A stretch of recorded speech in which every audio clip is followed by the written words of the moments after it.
Bom dia, moçada! Tudo bem com vocês? Aqui quem vos fala é o professor Eugênio Bastos, canal Geogênio, a serviço dos alunos que gostam de estudar e passar em concursos.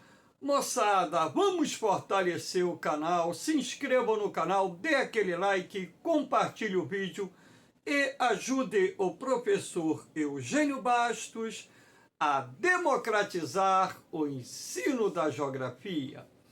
Moçada, no nosso encontro de hoje, eu irei falar sobre os incêndios florestais no Canadá e as consequências desses incêndios, não só para o Canadá, assim como para os Estados Unidos e outros países do mundo.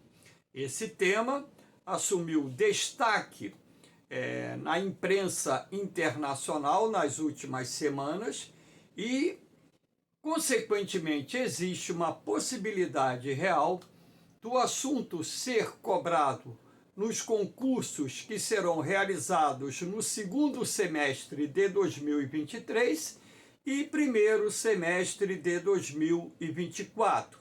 Portanto, havendo qualquer dúvida, deixe a sua pergunta na parte dos comentários, que eu terei o máximo prazer de respondê-la. Então, moçada, o que a imprensa internacional tem mostrado é uma sequência enorme de incêndios florestais no Canadá, algo que tem se tornado cada vez mais frequente nos últimos anos.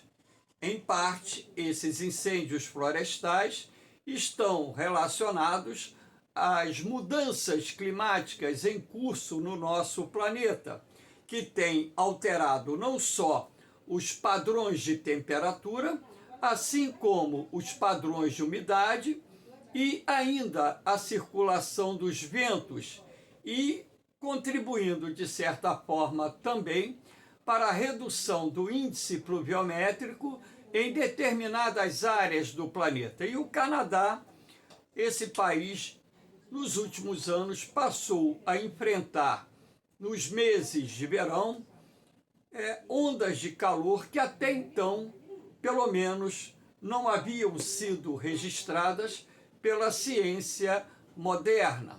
E é dentro desse contexto que nós iremos analisar esse problema de grande magnitude que já consumiu milhões de hectares de florestas no território canadense. E para abrir a nossa aula, aqui nós temos a bandeira do Canadá envolvida em chamas, simbolizando assim esse grave problema que está atingindo não só o território canadense, mas também outros países do mundo. Então, dando continuidade ao nosso encontro, professor, por que esses incêndios florestais estão se tornando cada vez mais frequentes no Canadá? O que estaria por detrás dessa sequência enorme de incêndios florestais que nos últimos anos tem varrido uma área gigantesca do território canadense? Basta lembrar que somente em 2023, mais de 3 milhões de hectares de matas foram consumidos pelo fogo nos últimos 2 meses. Então, um dos fatores responsáveis por isso é a formação de um centro de alta pressão sobre parte do território canadense. Então, a presença desse centro de alta pressão atmosférica funciona como um bloqueio que impede o ingresso das frentes frias procedentes do norte do Canadá e também do Alasca, razão pela qual nós temos uma menor incidência de chuvas. E há de se destacar também que esse bloqueio causado pela manutenção de um forte centro de alta pressão em parte do território canadense também contribui para a formação da cúpula ou domo de calor, que vai inibir também a formação de nuvens de chuva. Lembrando que quando a pressão atmosférica está alta, nós temos o movimento de subsidência do ar. Então, a partir do momento em que o ar frio e seco, localizado nas altas camadas da troposfera, exerce um movimento de subsidência, ou seja, descida, ele vai impedir a formação das nuvens de chuva e também vai comprimir o ar quente sobre a superfície, fazendo com que a temperatura média suba mais do que o normal. Então, o domo de calor ou a cúpula de calor vai contribuir também para a redução da umidade do ar e, sendo assim, criando as condições ideais para a eclosão de incêndios florestais. Esses incêndios podem ser causados por combustão espontânea, podem ser causados por tempestades secas. Professor, o que seria uma tempestade seca? Às vezes você tem a formação de nuvens de chuva e, em sequência, ocorrem descargas elétricas, raios, sem que naquela respectiva área chova. Então, ora, se você tem uma descarga elétrica sobre uma área com a vegetação ressecada e com baixa umidade do ar, cria-se ali as condições ideais necessárias para o surgimento de um incêndio florestal. E ainda tem aqueles incêndios florestais que resultam dos acampamentos, lembrando que nessa época do ano nós temos o período de férias escolares lá no Canadá, também nos Estados Unidos, é época do verão na América do Norte. Então, às vezes, até por uma imprudência de uma fogueira localizada num acampamento, você pode desencadear um incêndio florestal. E, sendo assim, podemos definir várias as causas desses incêndios florestais que nesse momento já consumiram mais de 3 milhões de hectares de florestas e demais paisagens vegetais no território canadense. Então, para que vocês possam ter uma ideia mais aprofundada da influência da cúpula de calor sobre a temperatura e também a criação das condições ideais para a propagação dos incêndios florestais, eu fiz esse desenho representando aqui o AP, um centro de alta pressão atmosférica. Essas setas azuis indicam a subsidência do ar frio e aqui embaixo você tem o domo ou a cúpula de calor, que é comprimida pela descida do ar frio e seco, criando as condições para que a temperatura do ar atmosférico suba mais do que o normal. E a partir do momento em que você tem uma sequência de dias com baixa umidade, temperaturas bem elevadas, ora, as condições ideais para a eclosão ou o surgimento dos incêndios florestais se torna bastante evidente, o que contribui para que esse fenômeno ou esse incidente acaba acontecendo com uma frequência cada vez maior, não só causando danos ambientais, assim como danos sociais e econômicos. A gente não pode negar isso. Agora, há de se destacar também que o mundo ele passa por um momento de transição climática, as mudanças climáticas estão em curso no nosso planeta e não tem como negar isso, uma vez que as pesquisas feitas por renomados cientistas indicam que a Terra está passando por um processo de mudanças climáticas que tem alterado não só os padrões de temperatura, a distribuição de chuva e também o regime dos ventos. E dessa forma, nós temos que atrelar esse problema também às mudanças climáticas que estão em curso no nosso planeta.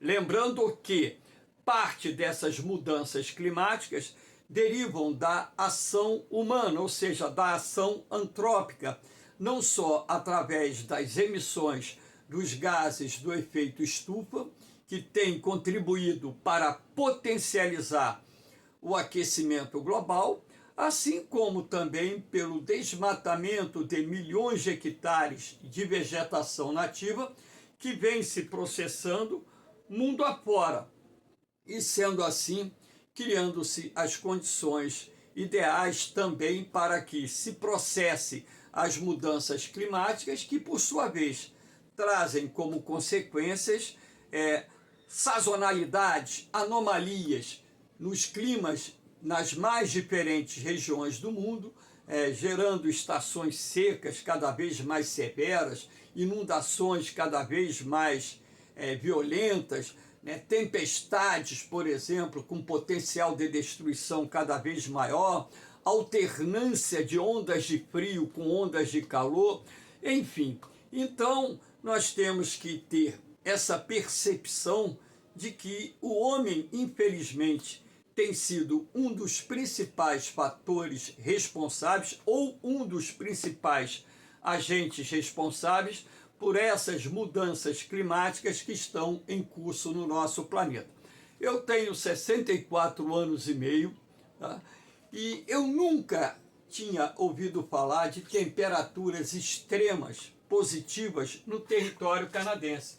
Aqui, por exemplo, em 2021, em junho de 2021, nós tivemos temperaturas no Canadá, em Lytton, atingindo 49,6 graus, ou seja, quase 50 graus Celsius, ou seja, uma temperatura absurda para um país que se encontra numa região de latitude que oscila da média para alta, porque o Canadá está numa zona temperada já dentro da maior parte do seu território, numa região chamada fria do nosso planeta. Então, em 2021, essas temperaturas extremas que atingiram, por exemplo, o oeste do Canadá, o noroeste dos Estados Unidos, o oeste dos Estados Unidos, causando uma onda de calor sem precedentes, já era um indicativo de que algo de muito ruim, muito severo, estava acontecendo em nosso planeta. E o que nós temos percebido é que essa frequência de ondas de calor, não com tanta magnitude, mas com magnitude variável, tem atingido não só a América do Norte com uma frequência muito grande, agora mesmo, nesses últimos dias, também o México e o sudeste e sudoeste dos Estados Unidos estão sendo atingidos por uma das maiores, se não a maior onda de calor até então registrada na região. E o mesmo já está acontecendo com o Canadá, onde nós temos províncias que estão registrando temperaturas bastante elevadas. Ora, temperatura elevada, umidade do ar baixa, ventos fortes são ingredientes necessários para que os incêndios florestais se propaguem numa velocidade muito grande, causando não só destruição, como também perdas de vidas humanas, morte de uma grande espécie ou de uma grande quantidade de espécies animais e prejuízos econômicos incalculáveis. Aqui nós temos essa imagem, né? Milhões de hectares de florestas consumidas pelo fogo, de acordo com as notícias que têm sido divulgadas pela imprensa, mais de 3 milhões de hectares de terra ou de mata já foram consumidas pelos incêndios florestais somente nos últimos 2 meses. Ou seja, se nós levarmos em consideração que cada hectare tem a dimensão de um campo de futebol do tamanho do Maracanã, É como se tivesse queimado mais de 3 milhões de campos de futebol. Imagine que prejuízo à natureza, que dano social, que dano econômico, que incêndios dessa magnitude têm causado lá no Canadá. Aqui nós temos a imagem, né, que está escura, claro, em função dessa densa nuvem de fumaças bloqueando os raios solares, e aqui você pode perceber com clareza a linha de fogo se propagando na mata lá no Canadá. Então, há de se destacar também um aspecto muito importante, né? Que as florestas canadenses, elas possuem muitas coníferas, variedades de pinheiros, que são árvores que apresentam nos seus troncos e galhos muita resina, o que também contribui para a propagação do fogo. Então, o calor, né, dos incêndios acaba também contribuindo para que essa combustão das resinas que se encontram abaixo da casca do pinheiro, ela também acabe potencializando esses incêndios florestais. Guardem na cabeça de vocês que toda árvore rica em resina contribui para que os incêndios florestais atinjam maior magnitude. Agora, também são árvores que resistem ao fogo, né, em si. Depois do incêndio, meses após, elas começam o processo de regeneração e a floresta se recupera. Então, todo ano você vê lá no meio oeste americano, incêndios florestais de grande magnitude. Aí você pergunta, poxa, essa floresta nunca é destruída? É porque a floresta ela tem essa capacidade de regeneração, muito maior do que tem, por exemplo, as árvores que compõem uma floresta tropical. Aqui nós temos esses pontos vermelhos, né? Somente no momento em que esse mapa foi realizado, havia no Canadá cerca de 400 focos de incêndio. Então você pode perceber que esses incêndios eles ocorrem não só no oeste, assim como na região central e no sudeste do Canadá. E você percebe também alguns pontos de incêndios florestais no nordeste dos Estados Unidos, aqui também no norte das planícies centrais dos Estados Unidos e aqui no extremo noroeste dos Estados Unidos. Então, repare que através desse mapa é possível perceber que no momento em que ele foi feito, haviam cerca de 400 incêndios florestais. Quando a gente fala incêndio florestal, não é uma queimada simples não, tá? São incêndios com grande capacidade de destruição, incêndios que estão consumindo uma grande área de floresta. Aqui nós temos a coluna de carbono negro, que é aquele fumo, né, de carbono negro que resulta da queima das florestas e, consequentemente, também da queima da resina das árvores que formam as florestas canadenses, a floresta boreal ou a taiga canadense. Vocês podem perceber que aqui, ó, na porção sudoeste, oeste do Canadá e na porção sudeste do Canadá, inclusive com essa fumaça entrando no nordeste dos Estados Unidos, em função da própria circulação atmosfera, nós temos uma grande quantidade de fumaça formando uma espessa nuvem que cobriu o céu de várias localidades, vários estados, várias províncias, várias cidades, causando uma queda expressiva da qualidade do ar e isso, consequentemente, gerando problemas de saúde, principalmente para as pessoas portadoras de doenças respiratórias. Aqui nós temos uma imagem de satélite, a parte branca aqui são nuvens, né? Provavelmente de uma frente fria vinda do norte do país, e essa parte mais tênue, que inclusive se estende aqui pelo Oceano Atlântico, né? É a parte coberta pela fumaça resultante dos incêndios florestais que estão ocorrendo lá no Canadá e também nos Estados Unidos.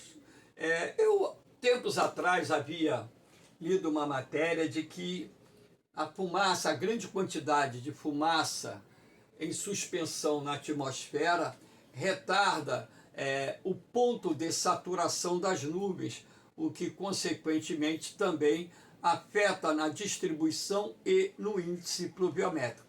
Claro que pesquisas feitas por cientistas, e eu como geógrafo não vou contestar essas pesquisas, porque pesquisas similares também foram feitas não só aqui no Brasil, como em outras partes do mundo, dizendo que a fumaça das queimadas, assim como a fumaça da poluição, ela afeta o ponto de saturação das nuvens, retardando o início das chuvas, o que, porventura, também irá contribuir para o agravamento desse problema. Aqui nós temos um outro mapa da Administração Oceânica e Atmosférica dos Estados Unidos, para mostrar aqui a vocês a fumaça, aqui é o vento, né? Repare que aqui você tem uma curvinha, né? E essa curvinha que está sendo feita aqui por essa coluna de fumaça é em função do vento, né? Então o vento ele estava soprando aqui nessa direção, jogando essa cortina de fumaça para o nordeste dos Estados Unidos. E daí os ventos de oeste levam essa fumaça em direção ao continente europeu. Inclusive, nos últimos dias, fotos de satélite têm indicado que essa fumaça dos incêndios florestais que estão ocorrendo no Canadá e Estados Unidos já atingiram a Europa Ocidental. Aqui nós temos uma outra imagem para mostrar a vocês a diferença. Repare que é a mesma cidade, as mesmas edificações, aqui com aquele céu azul limpo, bonito, né? Que é típico dessas regiões temperadas, dessas regiões onde a incidência de chuva, de vento é mais frequente, e agora a mesma cidade com aquela névoa que a gente chama de smog, aliás, os ingleses chamam de smog, fumaça, cobrindo. Olha só como a imagem da cidade está feia, com essa névoa de cidade que, consequentemente, compromete e muito a qualidade do ar que as pessoas respiram. Aqui nós temos a imagem de Nova York, também coberta pelo smog, que, aliás, tem sido responsável não só em Nova York, Chicago, Cleveland e outras tantas cidades da região dos Grandes Lagos, nordeste dos Estados Unidos e também no sul e sudeste do Canadá, as pessoas retornando à prática do uso da máscara em função dessa qualidade terrível do ar, em função também do excesso de fumaça derivado dessas queimadas, desses incêndios florestais que estão consumindo milhões de hectares de matas nos Estados Unidos e Canadá. Aqui nós temos essa imagem para mostrar a vocês, repare, a fumaça, o smog, né?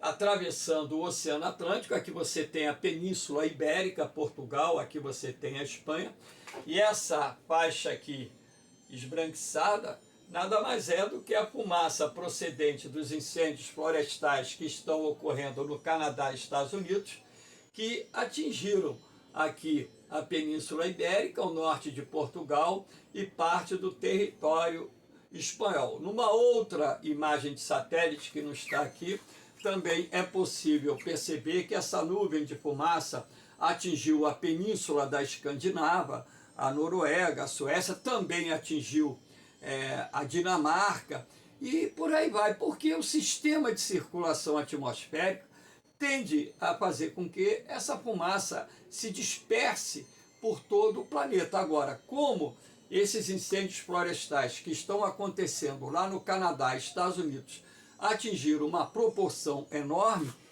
então é possível, como está acontecendo, que essa nuvem de fumaça, em função da quantidade de fumaça existente na atmosfera, venha a ser transportada a milhares de quilômetros de distância, justamente por causa da circulação atmosférica. Lembrando que Na zona temperada, nós temos os ventos de oeste, portanto, que sopram aqui da esquerda para a direita, o que contribuiu para que a nuvem de fumaça ou de fumo negro pudesse atingir o continente europeu. Então, moçada, eu chamo a atenção de vocês para um aspecto que é de grande importância dentro desse contexto dos incêndios florestais que ocorrem não só na América do Norte. Eu chamo a atenção daquilo que poderá acontecer e certamente, eu até gostaria que não acontecesse, mas infelizmente vai acontecer no segundo semestre aqui no Brasil. Em função da formação de um super El Niño, nós temos previsão de redução das chuvas em boa parte na Amazônia, e a redução dessas chuvas na Amazônia vai criar as condições ideais para que os incêndios florestais atinjam grandes proporções naquela região. Não só aqueles derivados das queimadas que fogem muitas vezes do controle dos produtores rurais, assim como aqueles derivados dos incêndios florestais criminosos que são feitos por fazendeiros, pecuaristas e até mesmo por pessoas com mau caráter, ou seja, pessoas criminosas, bandidos.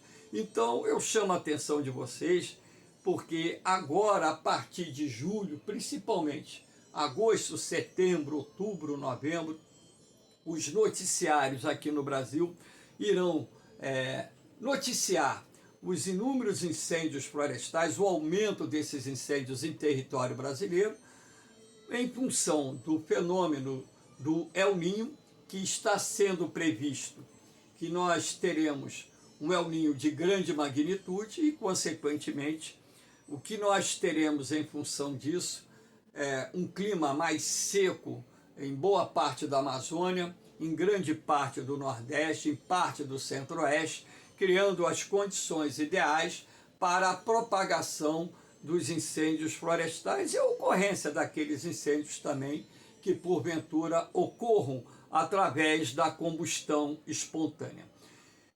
Estamos apenas no início do verão do hemisfério norte e os padrões de temperaturas têm estado muito altos. Tivemos recordes de temperatura em localidades da Índia, do Vietnã, da China, do Japão e tantas outras áreas do hemisfério norte têm registrado temperaturas muito altas. O inverno aqui no hemisfério sul, pelo menos no território brasileiro, em boa parte da Argentina, Uruguai, está sendo um inverno atípico, com poucas frentes frias de forte intensidade. Eu que moro aqui no Rio de Janeiro, até o momento, nenhuma frente fria de forte intensidade chegou.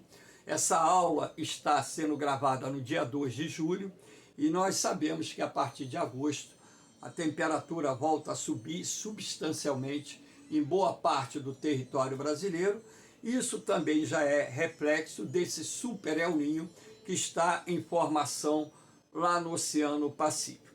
Moçada, eu espero que vocês tenham gostado do nosso encontro. Dê aquela força, fortaleça o canal, divulgue o canal, porque o canal Geogênio nada mais é do que uma plataforma que foi criada para ajudar aos jovens e adultos que estão fazendo concurso e irão fazer concurso ter uma base melhor para também ter um desempenho melhor nas provas que venham fazer ao longo dos próximos anos.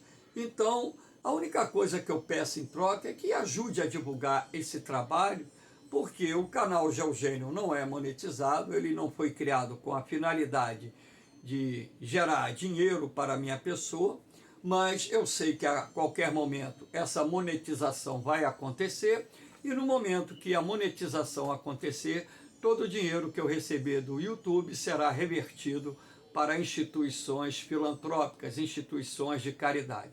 Porque eu não quero um centavo do YouTube, porque eu estou gravando aula apenas porque quero, porque desejo ajudar jovens e adultos que estão se preparando em concursos, e esse modesto professor que tem 42 anos de magistério, no final da sua vida, está fazendo mais uma boa ação no sentido de democratizar o ensino e, sobretudo, da área que eu domino, que é o conhecimento sobre a geografia. Valeu, moçada! No mais, um beijão no coração de vocês, um forte abraço, fiquem com Deus, eu vou, mas eu volto, hein? Fui!